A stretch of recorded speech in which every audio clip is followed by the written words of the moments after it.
নমস্কার, সুরজিৎ মান্না ক্রিয়েশনস চ্যানেলের পক্ষ থেকে তোমাদের সবাইকে সুস্বাগতম। আশা করি তোমরা সকলে ভালো এবং সুস্থ আছো।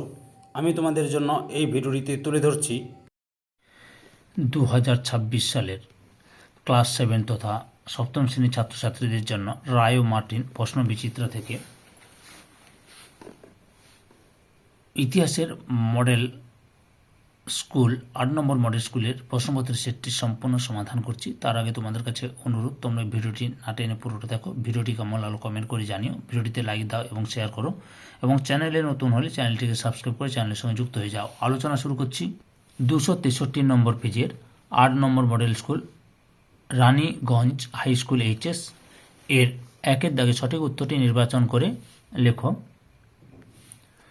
প্রথমে রয়েছে পাল বংশের প্রতিষ্ঠাতা ছিলেন অপশান এ তে গোপাল। 2 নম্বর হর্ষচরিত রচনা করেছিলেন অপশান বি তে বাণভট্ট। 3 নম্বর শশাঙ্কের রাজধানী ছিল অপশান বি তে কর্ণ সুবর্ণ। 4 নম্বরে বিক্রমশীল মহাবিহার প্রতিষ্ঠা করেছিলেন অপশান বি তে ধর্মপাল।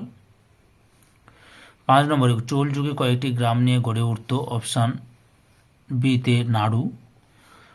6 নম্বর লক্ষণ সেন রাজসভার কবি ধৈ লিখেছিলেন অপশান এ তে গীত গোবিন্দ। ভুল হয়ে গেল, অপশান বি তে পবনদূত। 2 দাগের নির্দেশ অনুসারে প্রশ্নগুলি উত্তর দাও যে কোনো 4টি। প্রথমে রয়েছে কৈবর্ত বিদ্রোহের একজন নেতার নাম লেখো। অনেকগুলো নেতার নাম লিখেছি আমি, যে কোনো একটা লিখবে। ভীম, ভীম, রুদক, দিব্য। 2 নম্বরে বঙ্গ নামের প্রথম উল্লেখ কোন গ্রন্থে পাওয়া যায়? ঐতরেয় আরণ্য গ্রন্থে। 3 নম্বরে দ্বিতীয় তরাইনের যুদ্ধ কাদের মধ্যে হয়েছিল? পৃথ্বীরাজ চৌহান ও মোহাম্মদ ঘুরির মধ্যে। 5 থেকে শূন্যস্থান পূরণ করো। চক্রপাণি দত্ত পাল যুগের একজন নামকরা ড্যাশ চিকিৎসা বিজ্ঞানী। 5 নম্বর সত্য বা মিথ্যা নির্ণয় করো।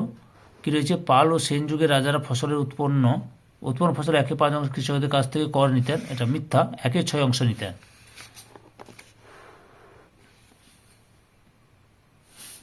তারপরে 3 দাগে নিচের যে কোনো 2টি প্রশ্নের উত্তর দাও। প্রথমে হচ্ছে বেদুইন কারা?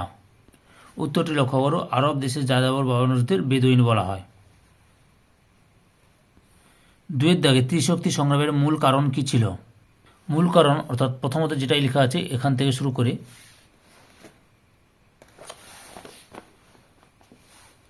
এতটা পর্যন্ত লিখবে, এটা হচ্ছে মূল কারণ। 3 নম্বর রয়েছে দীপঙ্কর শ্রীজ্ঞান কে ছিলেন? উত্তরটি লক্ষ্য করো। দীপঙ্কর শ্রীজ্ঞান কে ছিলেন? এখান থেকে এতটা তো একটু বড় হয়ে যাচ্ছে, এতটা পর্যন্ত লিখবে, না হলে বুঝতে পেরেছ? নাহলে পুরোটা লিখতে পারো যদি ভালো হয়। 4 দাগে নিচের যে কোনো 2টি প্রশ্নের উত্তর দাও 4-5টি বাক্যে। প্রথমে শশাঙ্কের আমলে বাংলার আর্থিক অবস্থা কেমন ছিল? উত্তরটা লক্ষ্য করো। এখান থেকে শুরু করবে, দিয়ে এতটা পর্যন্ত লিখবে, বুঝতে পেরেছ?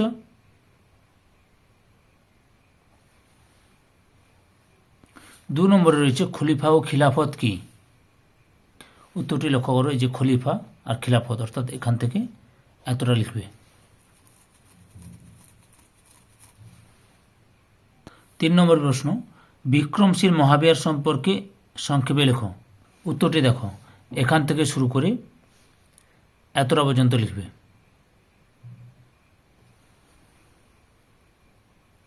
না সরি, এখান থেকে শুরু করবে, আরও রয়েছে, ভুল বললাম, এতটা পর্যন্ত লিখবে। 5 দাগে নিচের যে কোনো 2টি প্রশ্নের উত্তর দাও 8-10টি বাক্যের মধ্যে। প্রথমে রয়েছে টিকা লেখো মাৎসন ন্যায়। উত্তরটি দেখো, এখান থেকে শুরু করবে, এতটা পর্যন্ত লিখবে।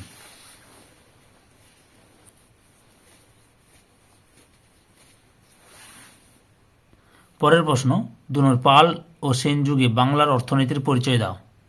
উত্তরটি লক্ষ্য করো। এখান থেকে শুরু করবে তোমরা,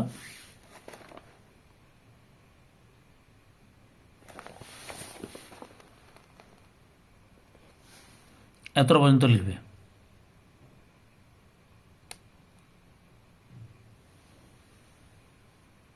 এই সেটের লাস্ট প্রশ্ন রাজা লক্ষণ সেনের রাজসভার সাহিত্য চর্চার পরিচয় দাও। উত্তরটি তোমরা এখান থেকে শুরু করবে,